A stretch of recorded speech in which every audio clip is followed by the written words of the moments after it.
వచ్చి మరి నేను 1.5 ఇస్తాను నాకు ఇవ్వండి అని అన్న.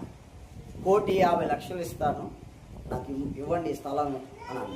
ఎంత ఇస్తున్నారు? 1,50,00,000. ఎంత పెరిగింది? 50,00,000. ఇప్పుడు మొదట వ్యక్తి వచ్చాడు, నేను కూడా అదే రేట్ ఇస్తాను అని పోటీ అయిపోయింది.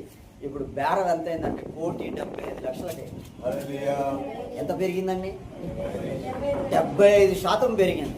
దేవునికి ఇద్దామని మనస్ఫూర్తిగా అనుకుంది, ఇంకే కానీ ఆమె మనస్ఫూర్తిగా అనుకుంది కాబట్టి ఆమెకి దేవుడు ఎంత ఇచ్చాడంటే 75,00,000 ఎగస్ట్రా ఇచ్చాడు. చెప్పండి, ఒక అన్యులు దేవునికి ఇవ్వడానికి ఇష్టపడుతున్నారు. వారి విషయంలో దేవుడు అంత కార్యం చేసి వాళ్ళు గుర్తుపట్టి వాళ్ళే అంటున్నారు, అయ్యా మేము దేవునికి ఇస్తామని అనుకున్న తర్వాత మా స్థలం రేటు పెరిగిపోతుంది, ఇప్పుడు 75,00,000 వచ్చేసింది, అయ్యా మా కోసం ప్రార్థన చేయాలి. 50 ఇస్తాంటున్నారు, 1,20 ఇస్తాంటున్నారు, 1,40 అన్నారు, 1,50 వచ్చింది, బేరం జరుగుతుంది, అయ్యారు మా కోసం ప్రార్థన చేయండి, దేవునికి ఇస్తామన్నాక దేవుడు మమ్మల్ని గొప్పగా ఆశీర్వదించాడని ఫైనల్గా 1,75 చేసుకున్నారు. జీవితం అంతా సర్వీస్ చేసినారు. అవకాశం జీవితం అంతా సర్వీస్ చేయాలి.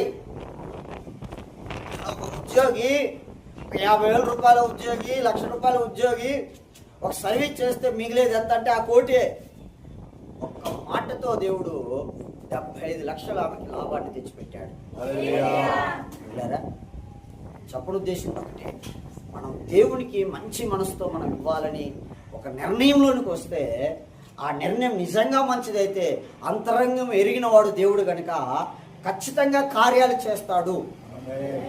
మనమేమో అంతసేపటికి దేవుడు ఇస్తేనే నేను ఇస్తాను, దేవుడు ఇస్తేనే నేను ఇస్తాను, ఆయన ఇస్తే నేను ఇస్తా, అయ్యారు ఆయన ఇస్తే నేను ఇస్తా కాదు. ఆయన చెప్పిన మాట ఏంటంటే మీరు ఇవ్వండి అప్పుడు నేను మీకు ఇస్తాను.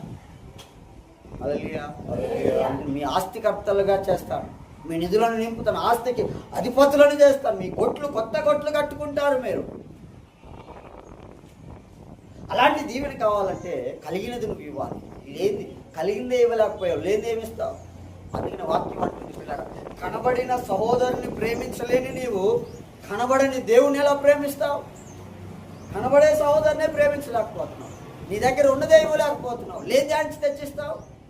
ఉన్నది ఇవ్వటం నేర్చుకో, లేనిది నీ దగ్గరకు వస్తుంది.